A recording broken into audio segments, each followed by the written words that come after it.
Muslims believe the Qur'an is a perfect moral guide, timeless, universal, and valid for every place and era.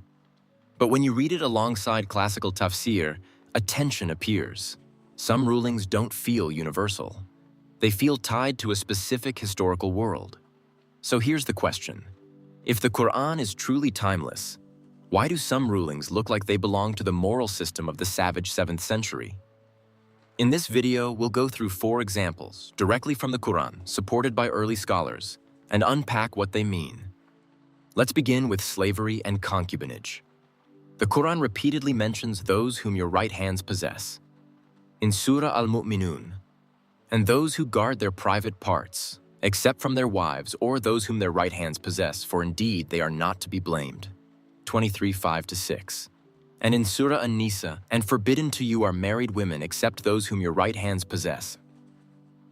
4:24. Classical scholars are clear. Ibn Kathir explains this refers to female captives taken in war, with whom sexual relations are permitted without marriage. Al-Tabari confirms that captivity overrides previous marriages. This is not symbolic, it is legal. The Hadith literature reinforces this. In Sahih Muslim and Tirmidhi, Abu Sa'id al-Khudri narrates that companions captured women and asked about withdrawal. The answer addressed the method, not the act itself. And in reports linked to Autaz, the concern was whether these women's prior marriages still applied. The verse was invoked, and they did not.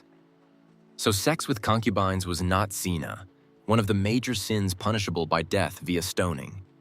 It was lawful by definition. In fact, it can be argued that the penalty for zina is as grave as it is, just because men already had a legal possibility to have sex other than with their lawful wives.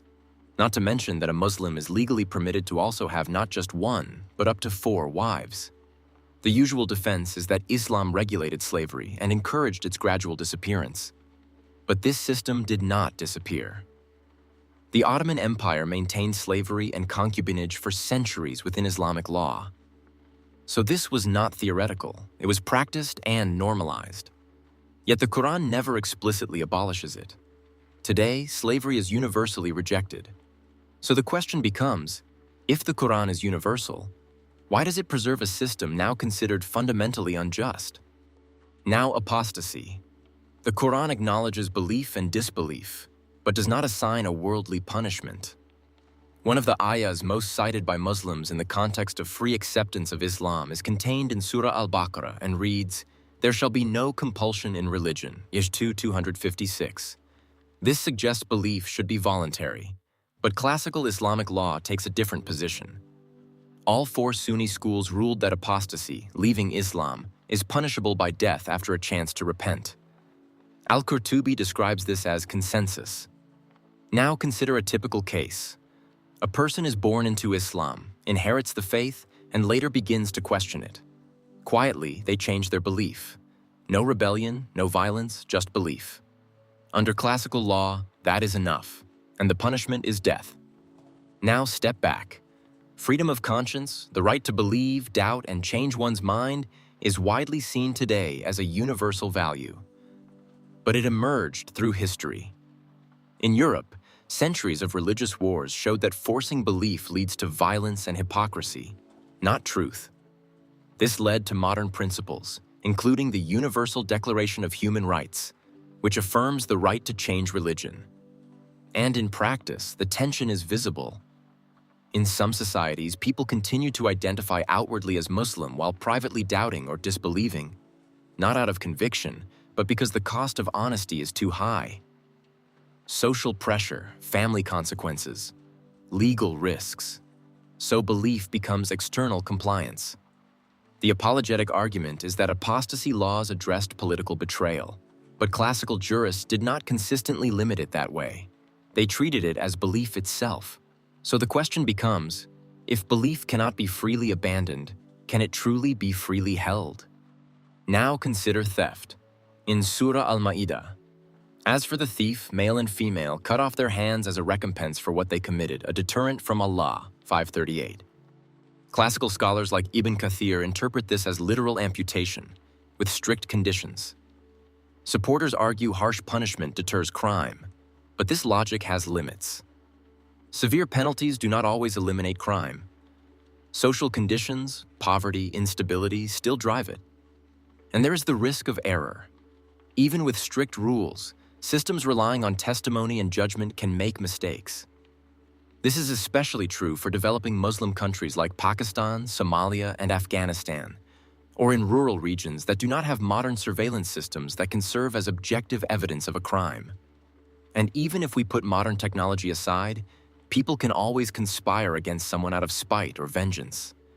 But here, the punishment is irreversible. Imprisonment can be corrected, amputation cannot. So the question is not how often it is applied. It is whether such a punishment can be morally universal. Now the issue of wife discipline. In Surah An-Nisa, men are in charge of women. As for those from whom you fear rebellion, admonish them, abandon them in bed, and strike them. 434. The key word is idribuhunna, strike or hit them. Classical Tafsir interprets this as physical striking, though limited. Ibn Kathir and Al-Tabari both affirm this. So historically, this was understood as real. Imagine a marital conflict. A husband suspects nushuz, ill-willed conduct, a rebellion. The verse allows escalation. Advise, separate, then strike. Modern interpretations often soften this, but the classical reading is consistent. And Hadith literature shows real consequences. The defense is that Islam restricted abuse. But what happens in practice?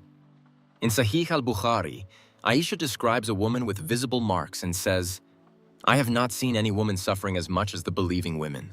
Look, her skin is greener than her clothes." According to UNICEF data from surveys conducted roughly between 2010 and 2020, in some countries up to 80 to 90% of women themselves agree that a husband is justified in beating his wife under certain conditions. Many of these societies are in South Asia and parts of the Middle East and Africa, most of which are Muslim-majority countries. This is not just about violence. It is about normalization. When something is seen as justified, it becomes part of the moral framework. So the issue is not only textual, it is practical. If a text permits something, and societies internalize it, the line between limited discipline and real harm can disappear. So the question becomes, if this is timeless guidance, how should it be understood in a world that rejects domestic violence? If you found this video useful, hit like and leave your thoughts in the comments. Subscribe to the channel. Ergo Dubito. Think critically.